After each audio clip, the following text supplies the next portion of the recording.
For Dalton Marshall, he spent his snow day helping neighbors. I try to come out here and help them because I don't really like seeing people ditching their cars. Some cars tried their best, but these on the side of the road didn't even attempt to get up this hill of ice on this road in Taylors. It's why Dalton and his family decided to help. We're from Canada and we're used to it. Spreading salt on ice so thick, not even a hoe was a match for it. He bent mine. So it's no surprise we saw people slipping and sliding. Even this reporter wasn't immune. The snow might not be falling anymore. Get it? Right? According to the hospitals, I wasn't alone. We're seeing a lot of knee, hip injuries, back injuries when folks fall, and arm injuries too when they reach out to protect themselves from falling. The DOT says they're still out treating the roads, but some places might stay icy. There's a lot of shady areas, and those are areas that are hard for us to get to until Mother Nature helps us out. So if those areas are near you and you have to be out driving or walking, Make sure that your body weight is directly over your feet and knees, so that will prevent the feet from slipping out in front of you. while people like Dalton continue trying to clear the shaded, iced-over roads. Hopefully that will end up working.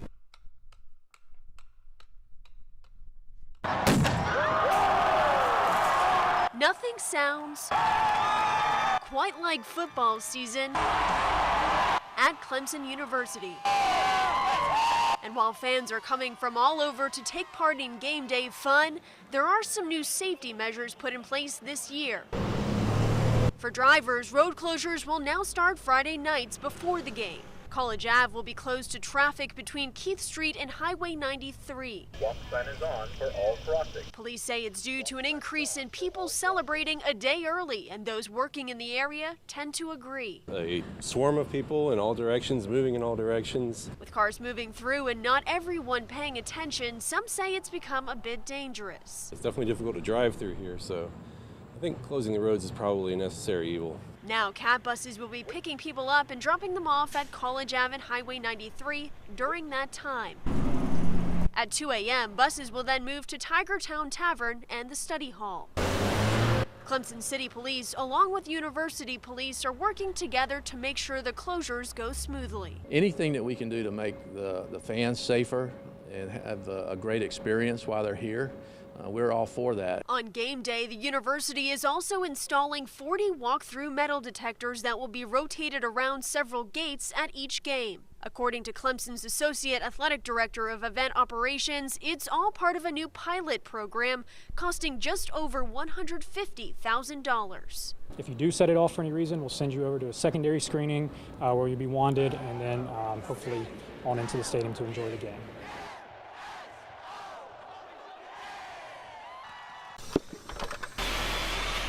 We have a whole team of people over here today kind of making last-minute preparations. We'll have a cheerleader warm-up area. It's all hands on deck for SoCon's Jeff Cabe.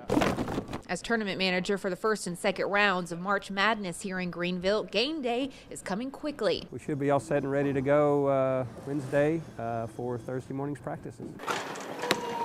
It's been 15 years since Greenville hosted a March Madness tournament. 2002 saw Duke come out on top of the first and second rounds. And like a flashback, Duke is back again, along with UNC and South Carolina. I think that's going to make it just, more exciting than it's just going to be great basketball over the next 2-3 days. But before teams get here, they've had to make room for more than 500 media members. This will be the post-game, including the areas where we see the tears and cheers of players and coaches in post-game interviews. Usually a site will get a 2 or 3 year head start once they're announced as a host site for NCAA. Greenville and the Well didn't get that luxury. We had about a 3 or 4 month planning ramp up because of getting the tournament being pulled from Greensboro and awarded here. So we've had to do it all on a kind of an expedited time frame. Nearly every usable space is being turned into a locker room or cheerleader warm-up area. Finding signage for back of house. Complete with the March Madness signage that makes Cabe realize the all-nighters will be worth it. 2 or 3 days on a national stage, it's the kind of advertising you can't really buy.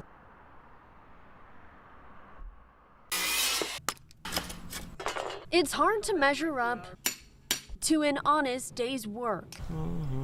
Under the beating sun, sawdust flies. But as these carpenters focus on building a home, they're also watching their backs. If you notice somebody driving around that usually not supposed to be there, you know, keep an eye.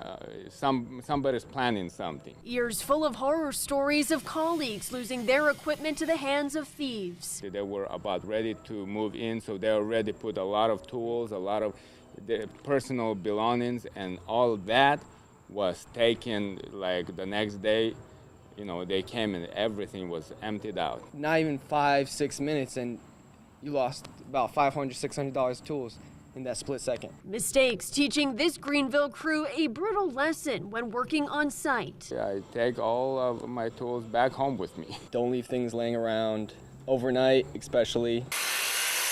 Their precautions worthwhile as Greenville police warn of construction thefts now on the rise. They say people renovating homes and businesses have recently become targets. We'll get work vans broken into or the toolboxes on the back of work trucks. It's really quite an expense to the people building down here. In addition to locking equipment up and bringing it home or even adding surveillance, police are offering a directed patrol service so people can register a property and have an officer swing by. We'll get that information out to the officers and they'll check on it in their downtime. A service that these carpenters believe could be worthwhile. And while they say they have yet to be targeted, it could happen to anyone. I don't know about luck, but I feel I've been blessed.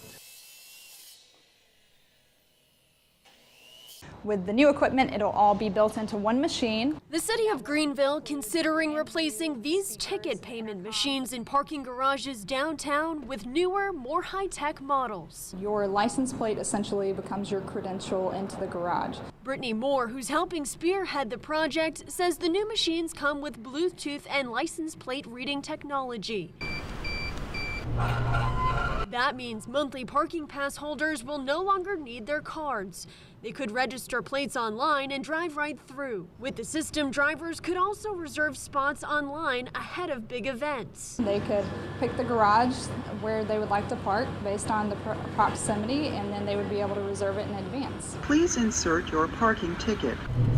Currently, there are 11 parking garages downtown with just under 8,000 spots. Moore says the Spring Street garage would be the first one to get the new machines.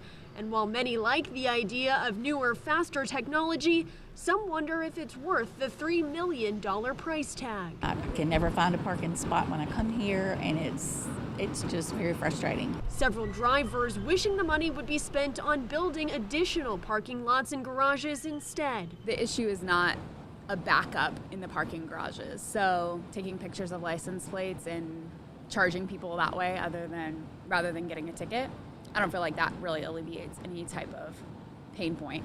Another concern, could reserved spots be wasted? I would be frustrated if someone had reserved a spot and not come to it so that no one else can use it. The U.S. Department of Transportation putting the green in GreenLink. The bus system pocketing an $11 million grant that they plan to use to build a brand new maintenance facility. And transit authority officials say it's long overdue. We've got a problem right now of we have one bay that fits 2 buses, so we can't keep up with maintenance right now. James Keel, the Assistant Director of Transportation, says the current maintenance facility on Augusta Road is old and too small. If the city wants to expand the bus service, which is the long-term plan, he says they need to first be equipped to maintain it. In order for us to expand, we need at least 6 bays to be able to work on multiple vehicles at once. And the other big problem is that even if we had plenty of money for new buses, we have no place to park them. Greenville City has pledged to chip in, committing to match 20% of the grant, equating to just over $2 million. We haven't had this good news about transportation in a long time. This is like Christmas. City Council says they hope to bring Greenville County on board to help with funding since that's where most of the riders live. They're also hoping to get a free land donation to build the facility on outside of the downtown area. We also have several partners that have offered land opportunity to make a land donation to build the facility, which we possibly can use as an investment towards our match. While they work on building plans, they say they're also hoping to add a few more buses to the fleet, expand bus hours, and add new routes farther out in the county, chipping away at what some have called a growing transportation crisis. So I know that people are using it outside the city. We just have to expand it.